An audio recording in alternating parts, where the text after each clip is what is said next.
여러분 오늘 요즘에 아이들이 좀 많이 아픈데 많이 기도해 주셔야겠대요. 오늘 보니까 그 소은이 동생 수호도 아파서 열이 100도까지 올라갔다네요. 많이 올라간 거죠. 그래서 위에서 기도해 주고, 아마 수족구가 이렇게 옮겨간 것 같아요. 수족구가 굉장히 아프거든요, 애기한테.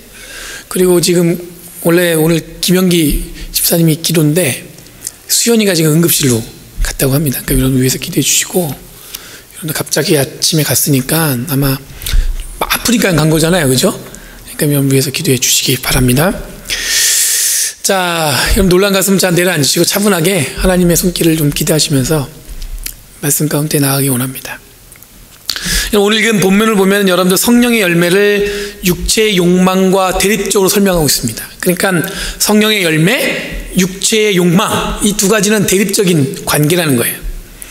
성령의 열매의 반대 개념이 육체의 욕망이라는 것인데, 이 대립적인 설명은 여러분 예수 믿는 영적인 삶은 여러분 기존의 인간의 노력에 의지하는 율법주의적 삶을 명확하게 구분하기 위한 것입니다. 그러니까 영적인 삶, 성령의 임재한 삶과 육체적인 삶은 충분하게 여러분들 갈라서 우리가 봐야 한다는 겁니다. 또한 바울은 이 두 가지 개념을 이방인들을 위해서 복음을 전했기 때문에 뚜렷한 논리적인 설명이 필요했습니다. 그래서 이 헬라인들 같은 경우는 굉장히 논리적인 사고가 아주 익숙한 사람들이었습니다. 그래서 그 사람들에게 대립적 혹은 이분법적 사고를 통해서 성령에 있는 삶, 육체적인 욕망에 있는 삶, 이렇게 구분해서 오늘 말씀을 증거하고 있습니다. 이런 바울의 노력 때문에 우리들은 성령의 열매에 대해서 우리가 명확하게 이해할 수 있습니다. 굉장히 블로하게 흐릿하게 우리한테 얘기하는 게 아니라 명확하게 선을 그어서 육체적인 삶과 성령의 열매의 삶은 다르다고 증거하고 있다는 겁니다. 우선 바울은 성령과 육체 그리고 율법을 논리적으로 관계를 설명합니다. 우선 육체의 욕망은 성령을 거스른다고 얘기하고 있어요. 육체적인 욕망은 성령을 거슬러요. 반대로 성령이 바라시는 것은 또 육체를 거슬러요. 그러니까 둘의 관계는 명확하게 맞지 않는 겁니다. 서로를 대립적으로 이해할 수밖에 없습니다. 성령과 육체의 욕망은 함께 할 수 없다는 얘기입니다. 늘 성령과 육체는 함께 공존할 수 없는데 왜 이 개념에 율법이 같이 들어갔을까? 여기 여러분 율법에서 등장하면서 성령의 인도하심을 따라 살면서 율법 아래 있는 것이 아니라고 이야기하고 있습니다. 그러니까 성령의 인도하심을 따라 사는 것은 율법 아래 있는 것이 아니라는 거예요. 다른 말로 하면 여러분도 율법 아래 있는 것은 육체의 욕망으로 사는 것과 마찬가지라는 거예요. 그러니까 바울이 지금 얘기하는 건 뭐냐면 육체의 욕망과 율법은 뭐예요? 같은 개념이에요. 근데 거기에 바울은 좀 강조하기 위해서 율법을 육체의 욕망에 더불어서 사용하고 있는 것입니다. 근데 왜 어찌해서 율법 아래 있는 것과 육체의 욕망으로 사는 것이 연결되어 있을까요? 여기서 말하는 율법은 지금 우리들이 생각하는 윤리적인 어떤 원칙들, 윤리적인 법들을 얘기하는 것이 아닙니다. 여기서 얘기하는 율법은 뭐냐면 모세가 받은 유대인들이 갖고 있었던 율법적인 삶을 얘기하는 거예요. 그러니까 지금 여러분들 착각하시면 지금 우리들이 살아가는 데에서 어떤 윤리적인 행위, 그런 법들도 무시하면 되는 건가? 그런 거랑 다른 얘기입니다. 이건 뭐냐면 하나님께 나아가는 데 필요한 요소가 당시에는 모세의 율법을 잘 지켜야 됐습니다. 이거 외에는 방법이 없었어요. 근데 오늘 바울은 이거 외에는 없다고 했던 이 율법의 방법이 육체의 욕망과 같다고 했습니다. 성령의 열매와는 전혀 다르다고 설명하고 있습니다. 여러분 잘 아시겠지만 바울은 율법 박사였습니다. 율법을 최선을 다해서 공부한 사람입니다. 평생 이 사람은 이 모세의 율법만 공부한 사람이에요. 그리고 이 율법을 지키기 위해서 예수 믿는 자들을 핍박했던 사람입니다. 그냥 이렇게 알고 있는 사람이 아니죠. 다시 말해 완전히 율법에 사로잡혀서 살았던 사람이 바로 바울이었습니다. 이런 바울이 율법과 육체의 욕망이 같다고 이야기하고 있습니다. 여러분 율법의 속성은 바울이 해석한 건 뭐냐면 인간의 행위에 의존하게 되어 있습니다. 율법은 여러분들 하나님의 어떤 액션, 하나님의 어떤 그런 방법, 이게 아니라 내가 어떻게 율법을 지키느냐에 따라서 율법을 잘 지켰느냐 안 지켰느냐를 결정하게 되죠. 이 얘기는 뭐냐면 율법을 지키는 자와 율법을 못 지키는 자가 구별되게 되는 거예요. 그러다 보면 차별도 생기겠죠. 여러분, 생활의 형편에 따라서 율법을 잘 지킬 수 있는 사람도 있지만 생활이 어려우면 여러분도 율법을 지키기가 쉽지 않습니다. 자기의 삶의 배경에 따라서 율법을 또한 지킬 수 있고 없고가 결정된다는 겁니다. 그런데 바울은 율법에서 벗어나서 예수 그리스도의 은혜를 통해 보편적인 하나님의 은혜를 경험했어요. 보편적인 하나님의 은혜.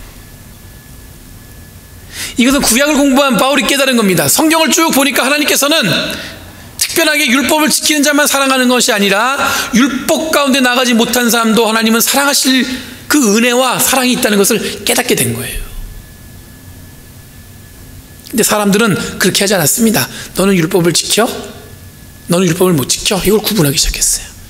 특히 당시 종교 지도자들, 바리새인, 사두개인들은 율법을 지키는 자와 못 지키는 자를 철저하게 구별했습니다. 그러면서 바울이 깨달은 건 뭐냐면 인간의 행위에 의지한 율법은 결국 완전할 수 없다는 것을 깨달았어요. 아, 사람이 막 열심히 노력해서 율법을 잘 지켰는데 이걸로 구원을 얻는다는 것은 아니구나. 여러분, 예수님의 은혜와 상관없이 십자가 없이 우리들이 하나님께 나아갈 수 있습니까?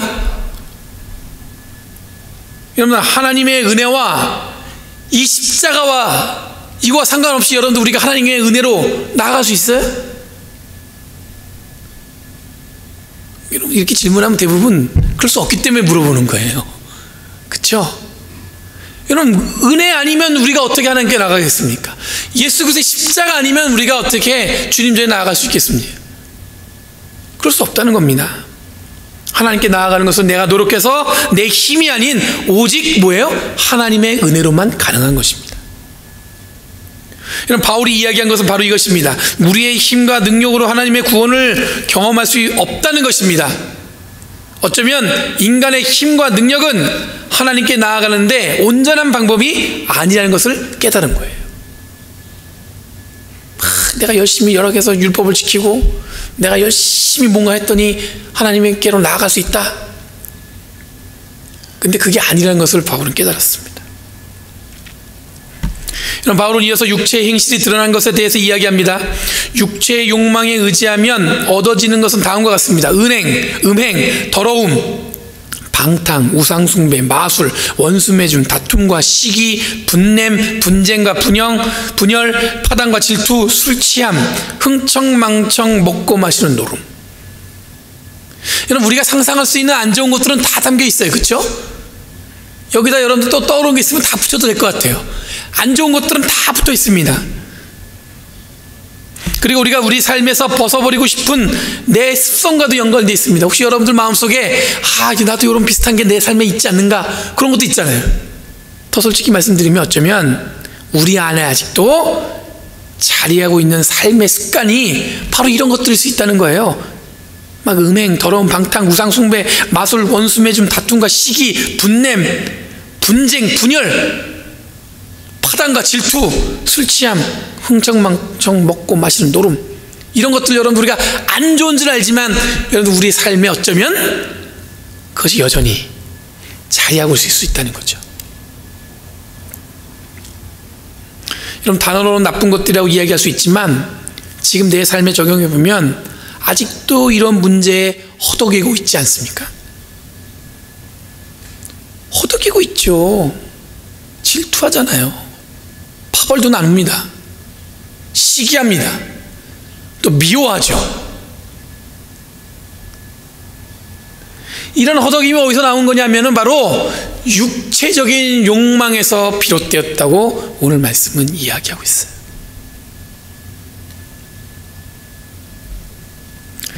무엇보다도 이런 육체의 정욕에 나온 이 나쁜 것들이 우리에게 미치는 영향이 뭐냐면 나빠, 안 좋아, 이런 그것만 있는 것이 아니라 뒤에 말씀이 뭐라고 증거하고 있냐면 하나님 나라를 상속받지 못한다고 바울은 못 박아 이야기하고 있어요. 끊임없이 우리가 생각하는 어떤 육체적인 정욕에 의해서 일어나는 그런 일들을 통해서 우리는 뭐냐면 하나님의 나라를 상속받지 못한다는 거예요. 하나님 나라를 상속받지 못한다는 건 천국을 상속받지 못한다는 거예요. 이런 자들은 다 하나님의 나라를 상속받지 못한다는 건데, 풀어서 이야기하면 육체의 욕망에 여전히 사로잡혀 있다면 하나님 나라에는 갈 수가 없다는 거예요. 육체의 욕망, 율법은 곧 하나님 나라를 상속받지 못함과 연결되어 있습니다. 이것은 반대로 이야기하면 성령의 열매 가운데 있다면 뭐예요? 곧 우리는 하나님 나라에 어떻게 할 수 있는 거예요? 네? 논리가 간단해요. 이 바울이 굉장히 로직한 사람이에요, 보면. 그러면 육체의 욕망이 있으면 하나님 나라를 상속받지 못한다. 근데 여러분들 아까도 얘기했지만 처음에 육체의 욕망과 성령의 열매는 같아요, 달라요? 다릅니다. 그럼 성령의 열매 있으면 우리는 어떻게 됩니까? 하나님 나라를 어떻게 할 수 있어요? 상속받을 수 있어요, 없어요? 확실히 있게 얘기하세요. 있어요, 없어요? 있습니다. 아멘.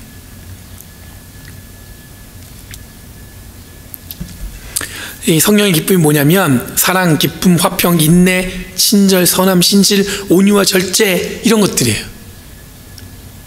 여러분, 이런 것들도 우리가 잘 알고 있죠. 참 좋은 것들입니다.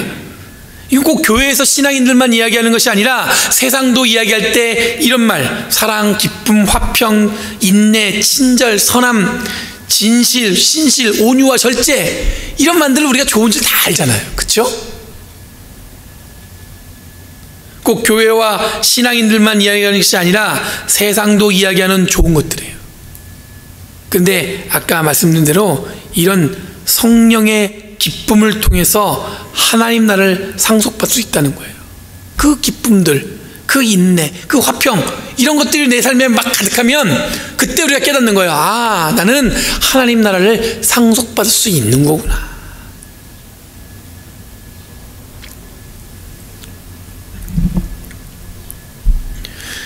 무엇보다 중요한 것은 성령의 충만함에 속해 있는 것을 말하는 것입니다. 이런 사랑, 기쁨, 화평, 인내, 친절, 선함과 신실, 온유와 절제 등이 내 삶에 들어가는 것을 막을 방법이 없다는 거예요. 그러니까 여러분들 성령의 열매에 사랑, 기쁨, 화평, 인내, 친절, 선함과 진실, 온유, 절제, 이게 열매가 아니라 성령의 열매는 뭐냐면 이 사랑, 기쁨, 화평, 인내, 친절, 선함과 신실, 온유와 절제가 내 삶에 들어온 것을 막을 방법이 없는 게 열매인 거예요. 그러니까 이거 자체가 나에게 열매가 지어요. 이게 내 삶에 오는데 막을 방법이 없다는 거예요. 성령에 충만하면. 다시 말해서 여러분들, 우리가 성령에 충만하면 사랑과 기쁨과 화평과 인내, 친절, 선함과 진실, 그리고 온유와 절제는 우리의 삶에 자연스럽게 드러나게 돼 있다는 겁니다. 그래서 간단히 정리해보면 육체의 욕망이 있는 삶은 천국을 상속받지 못하고 삶에서 사랑, 기쁨, 화평, 인내, 친절, 선함과 진실, 신실, 온유와 절제가 드러나지 않는 삶을 말하는 거예요. 그러니까 육체의 정욕이 있는 삶은 이런 거를 절대 경험할 수 없는 거예요. 성령의 기쁨 가운데 있는 삶은 천국의 상속을 받으면서 늘 그 삶에 사랑과 기쁨과 화평과 인내와 친절과 선함과 신실과 온유와 절제가 그 삶에서 자연스럽게 드러나게 되는 거예요. 막을 방법이 없다고 얘기하고 있어요. 그럼 제가 여러분에게 질문해 볼게요. 지금 여러분의 삶에 가장 두드러지게 드러나는 것은 무엇입니까? 여러분의 감정을 가장 휘어잡고 있는 그 마음은 뭐예요? 혹시 여러분은 지난 분노와 아픔, 상처가 자리 잡고 있는지 한번 살펴보세요. 아직도 해결되지 못한 것, 마음에 응어리진 것, 혹시 여러분 그런 것들로 내 마음이 가득한지.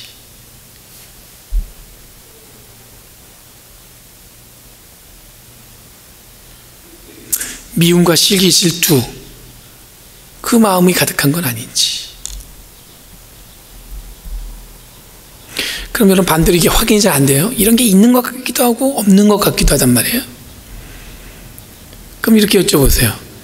혹시 지금 내 삶에 사랑이 가득하고 기쁨이 넘치며 화평하고 인내하는 것에 익숙하고 친절함과 선함을 드러내고 신실함이 믿음의 삶으로 드러나면, 그리고 온유하고 절제하고 있으면 한번 물어보세요. 여러분의 자신에게. 여기에 점수를 매긴다면 여러분들 좋은 점수로 우리 신앙의 삶을 스스로 평가할 수 있을까요? 저부터 말씀드리면 저도 쉽지 않습니다. 분노 있죠. 시기 있습니다. 질투도 합니다. 미운 사람이요? 많아요. 아무도 미운 사람이 한 사람도 없다고 한 사람은 제가 보기에는 그건 조금 생각해 보셔야 되는 문제인 것 같아요. 미운 사람 왜 없어? 있죠. 근데 오늘 성경 말씀에는 뭐냐면 그런 것들이 다 어디서 나오는 거예요? 육체적 욕망에서 나오는 거예요. 성령의 열매는 절대 그런 것들이 그 마음에 들어올 수 없게 한다는 겁니다. 이런 바울도 끊임없이 갈등했던 사람입니다. 성령의 기쁨과 성령 충만, 성령의 능력을 이야기하지만 그 안에 내적 갈등은 굉장히 심했다고 볼 수가 있습니다. 스스로 성령의 충만에서 실패와 좌절의 순간에 굉장히 낙심한 적이 많이 있습니다. 기껏 개척한 교회의 교인들이 서로 시험에 들고 싸우고 그 문제로 인해서 바울에게 송사를 걸고, 그럴 때마다 바울이 아마 여러 가지로 낙심하고 힘들었던 적이 있습니다.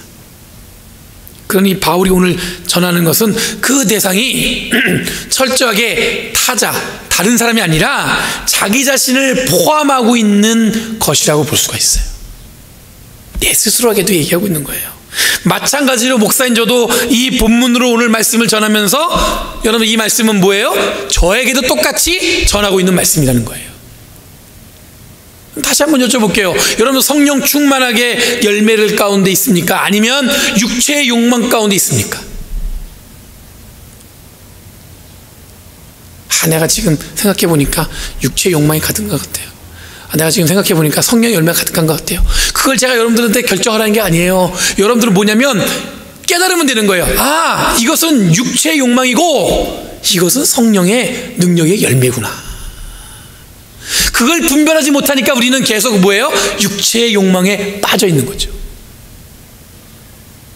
다시 말해 여러분, 성령의 열매는 우리에게 이것을 분별할 수 있는 능력을 우리에게 주는 줄 믿습니다. 성령의 능력, 지난번에 말씀드렸죠? 예언할 수 있습니다. 예언하는 건 뭐예요? 소망 갖고 꿈 갖고 비전 갖고, 정말 우리 교회를 통해서 아니면 내가 개인적으로 신앙생활하면서 성령 가득했더니 하나님이 저에게 예언, 비전, 꿈, 소망을 주신다고 말씀드렸어요. 또 하나는 뭐예요? 변화를 주신다고 말씀드렸습니다. 지금까지 이렇게 살았는데 내 삶이 이제는 완전히 다른 삶으로 살아간다는 거예요. 그게 성령 충만함으로 가능한 거라고 그랬습니다. 방언한다고 그랬습니다. 방언은 여러분들 이게 그냥 못 알아듣는 말을 막 주저주저 떠드는 것이 아니라, 방언이란 말은 명백하게 복음을 자기 입술로 전하는 거라고 말씀드렸어요. 그걸 통해 사람들이 나를 주목하기 시작한다고 말씀드렸어요. 그러나서 성령의 열매는 뭐냐면 우리가 육체의 욕망으로 살아갈지 아니면 성령의 열매로 살아갈지를 분별할 수 있는 눈을 우리에게 주신다는 것입니다. 여러분 정말 예수 믿고 신실하게 살고 싶으십니까? 정말 예수 믿고 우리는 변화받기 원하십니까? 정말 지금 성령 충만하게 살고 계십니까? 약간 대답하기 힘들죠. 아니면 많이 힘들던가. 지난주까지 이야기한 대로 성령 받으면 변화받고 복음을 전하는데 노력하는데 정말 여러분들 노력하고 계십니까?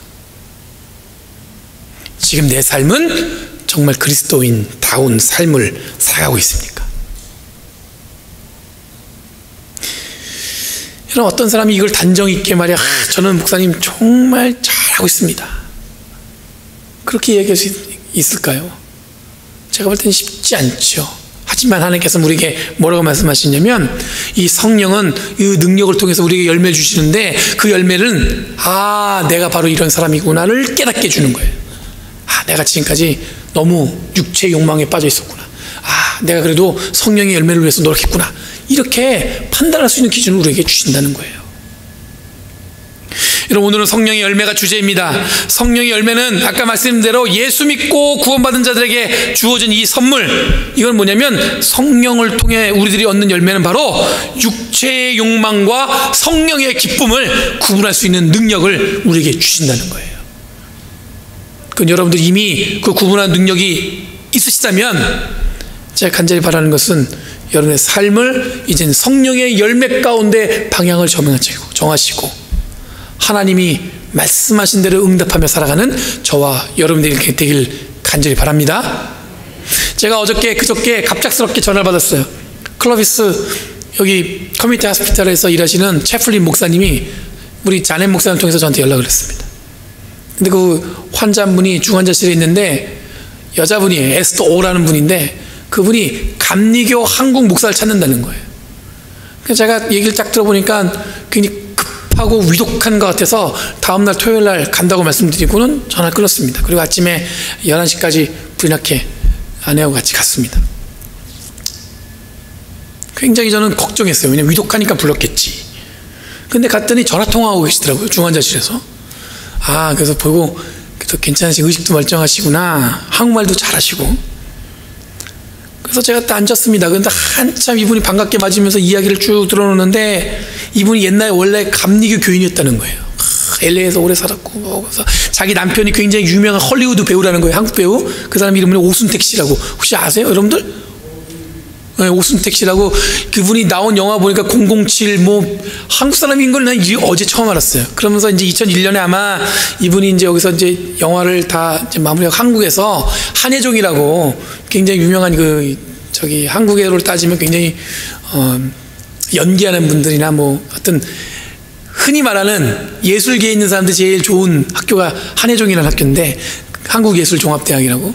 거기 교수로 아마 초빙돼서 한국에 사시다가 여러 번 죽을 고비를 넘기셨다가 간신히 미국에 오셨는데 아마 여동생이 여기 프레즈노에 사는데 지금 이 오승태 씨라는 분은 약간 치매가 오셔갖고 그 집에 조용히 계시고 이 분이 이제 아마 이제 거의 이제 자기 생각에는 이제 말씀하신 데 숨을 계속 헐떡이시더라고요. 아마 월요일날 내일 아마 이 심장 스탠스 수술을 하시나 봐요. 그걸 하면 이제 숨 차는 게 덜하다고.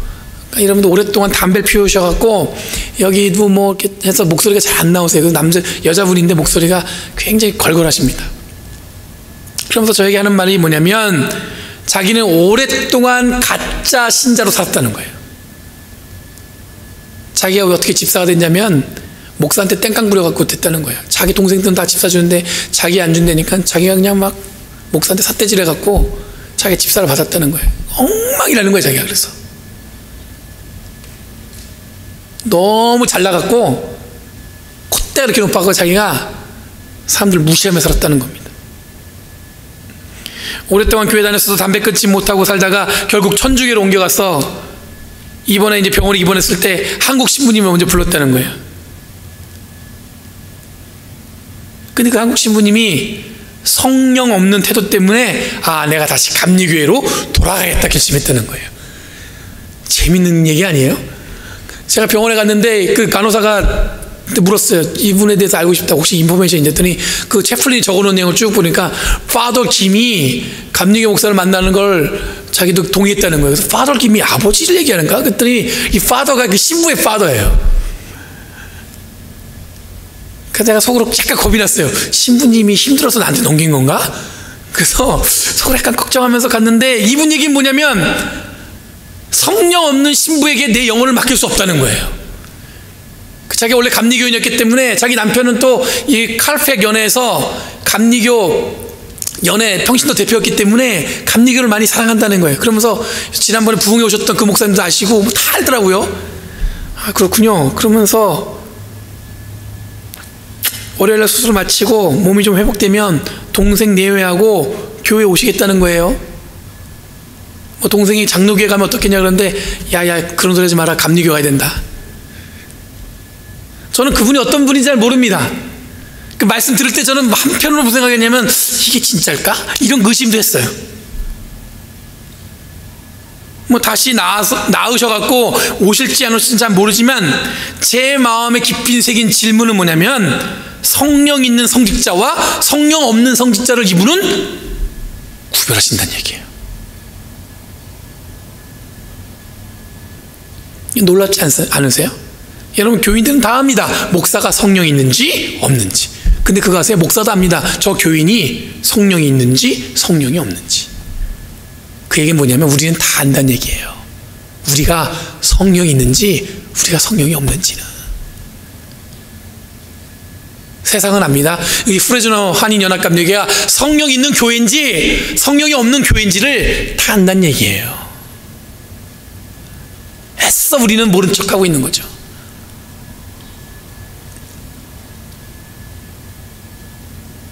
저는 하나님이 이분을 통해서 저에게 또 우리에게 이 말씀하신 것 같아요. 지금 성령이 내 안에 있는가? 그리고 육체의 욕망과 성령의 능력을 구별할 수 있는가? 저는 이 질문에 응답하시며 온전히 예수님의 삶을 살아가는 저와 여러분 되기 원합니다. 사랑합니다. 기도하겠습니다. 거룩하신 주님 감사합니다. 오늘 이 말씀이 우리 안에 깊이 새겨지게 하여 주시옵소서. 성령의 열매와 육체의 욕망을 구별할 수 있는 능력을 우리에게 허락하여 주시옵고 하나님 나라를 위해서 우리의 생명을 다할 수 있는 은혜를 허락하여 주시옵소서.